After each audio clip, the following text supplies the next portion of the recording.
Una vez más, tenemos la oportunidad de leer las Sagradas Escrituras y voy a hacerlo leyendo en la carta del apóstol Pablo a los Romanos, el capítulo 10, para continuar y concluir con el tema, el mensaje de salvación.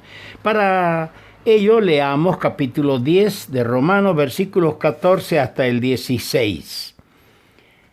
¿Cómo pues invocarán a aquel en el cual no han creído? ¿Y cómo creerán en aquel de quien no han oído? ¿Y cómo oirán sin haber quien les predique? ¿Y cómo predicarán si no fueren enviados? Como está escrito, cuán hermosos son los pies de los que anuncian la paz, de los que anuncian buenas nuevas. Mas no todos obedecieron al Evangelio. Pues Isaías dice, Señor, ¿quién ha creído a nuestro anuncio?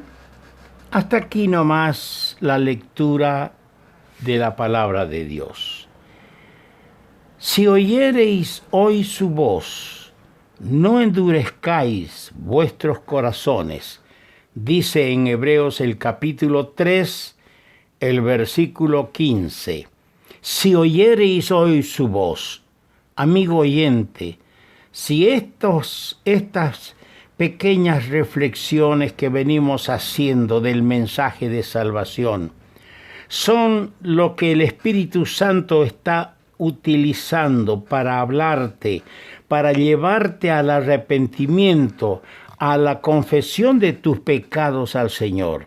Esa voz es de Dios, y si la oyereis, no endurezcáis vuestros corazones, porque es grave cosa, caer en las manos del Dios vivo. Dos cositas vamos a reflexionar brevemente para concluir nuestro tema. La predicación, en primer lugar, que se registra en los textos leídos, el verso 14 y el versículo 15. El Señor Jesús dio a sus discípulos la misión de ir por todo el mundo y predicar el Evangelio a toda criatura. Así lo leemos en Marcos, el capítulo 16, versículos 14 al 15.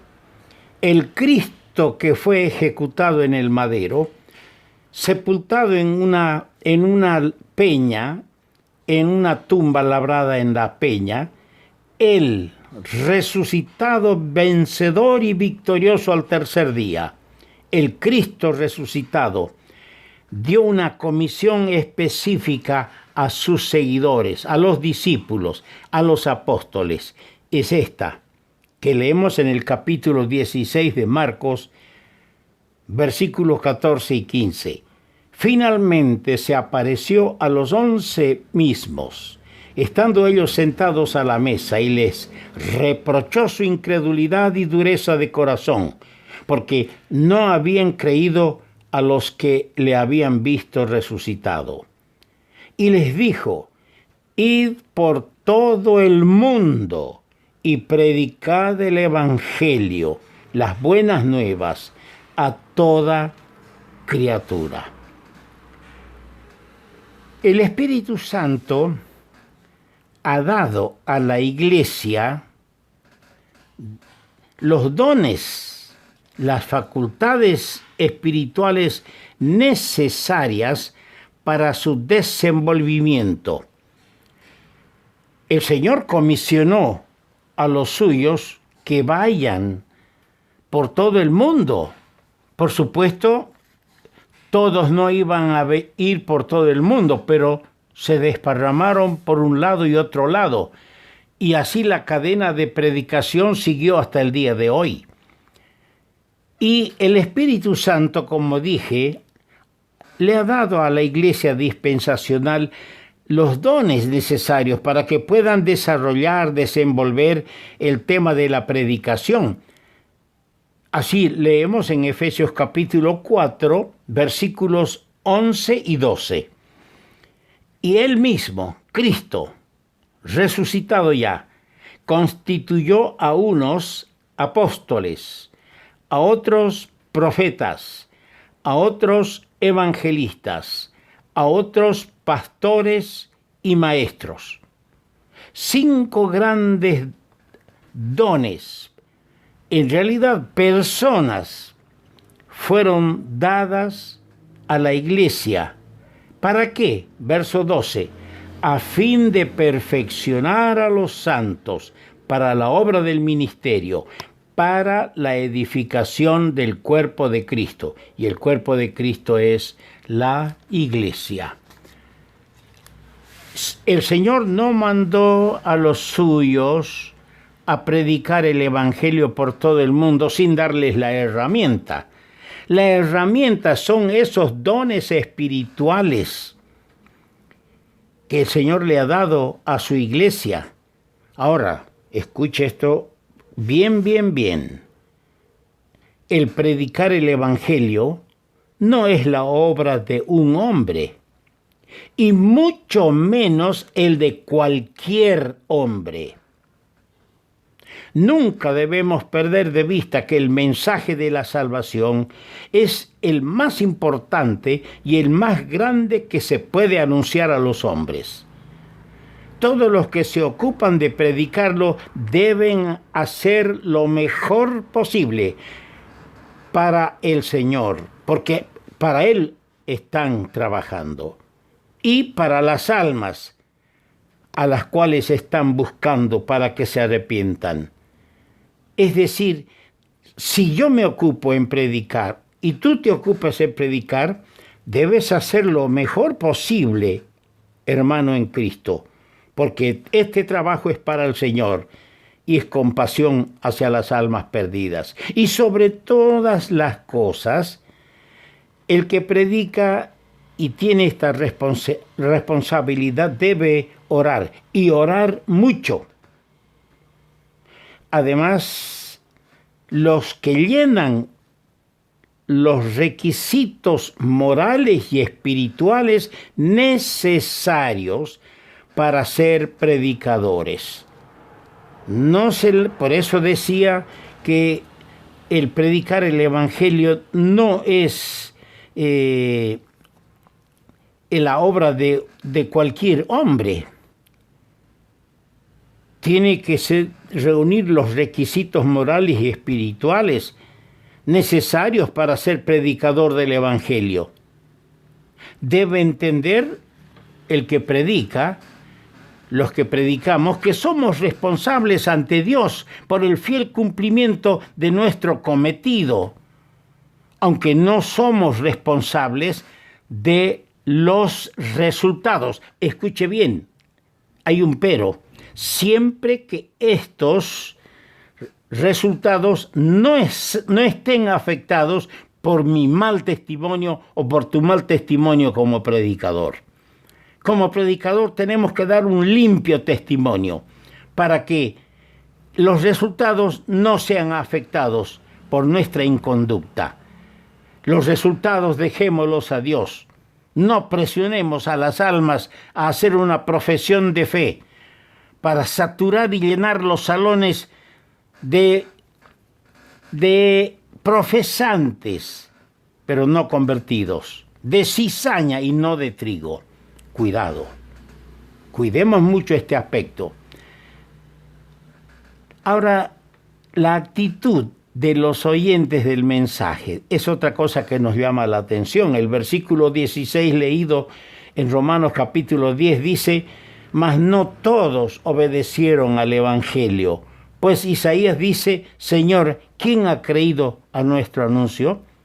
No todos obedecen. La mayoría de las veces los resultados de la predicación no corresponden con los esfuerzos realizados. ¿Cuántas veces hemos hecho grandes esfuerzos? Se ha erogado bastante dinero en arreglar bancos, carpas, usar megáfonos, tratando de que la gente venga para escuchar. A veces la gente vino para escuchar, pero todos los esfuerzos parecían vanos. La gente no respondió positivamente al mensaje. No obstante, este mensaje debe ser predicado, no porque en una noche o en un lugar no haya habido los frutos que esperábamos. Sigamos cumpliendo el ministerio que Dios nos ha encomendado. Debemos seguir predicando. Y ningún evangelista debe desanimarse o cesar en sus actividades porque hay pocas conversiones. Claro está, debe desear que haya conversiones a Dios. ¿Quién no desea? Y no nos vamos a contentar jamás, y esto debe tomarlo en cuenta, no nos contentemos jamás con meras profesiones de fe. La falta de resultados inmediatos, hermano, no significa necesariamente que tus esfuerzos no han sido bendecidos por el Señor. Yo recuerdo haber predicado el Evangelio y no haber visto conversiones. Años después encontré a alguien que me dijo: don Mario, qué gusto de verlo. ¿Se acuerda aquella vez que yo fui a escucharle en tal lugar hace 6 años? No me acuerdo, la verdad que no. Bueno, desde entonces la palabra sacudió mi vida todo el tiempo, hasta que vine aquí a esta iglesia del Señor y me entregué. Pero ese mensaje que escuché no me dejó tranquilo. Claro, sembramos para la eternidad, hermano. No nos desalentemos si no vemos resultados inmediatos. Eso no quiere decir que Dios no ha bendecido la palabra. No, su palabra no volverá vacía. Anunciar el mensaje de salvación es una actividad de grande importancia. El trabajo debe ser hecho con la mayor seriedad y por aquellos que son enviados por Dios. Dice en el versículo 15, ¿cómo predicarán si no fueren enviados? ¿Cómo predicarán? Claro, el Señor es el que envía. Esto tomémoslo muy en cuenta. Y todo lo relacionado con la predicación merece el mayor cuidado y ejercicio de corazón. Debe haber total dependencia en el Señor. Debe haber verdadero amor para las almas. Debe haber en nuestra predicación la dirección y el poder del Espíritu Santo de Dios haciéndose notorio y sensible en cada reunión. Los que oyen el Evangelio lo aceptarán o lo rechazarán. Y para el predicador es intensamente solemne saber que de lo que hacen con el Salvador que Él está anunciando, depende la suerte eterna de sus oyentes. Quiera Dios bendecir estas pequeñas reflexiones que hemos hecho acerca del mensaje que es tan grande, el mensaje de salvación.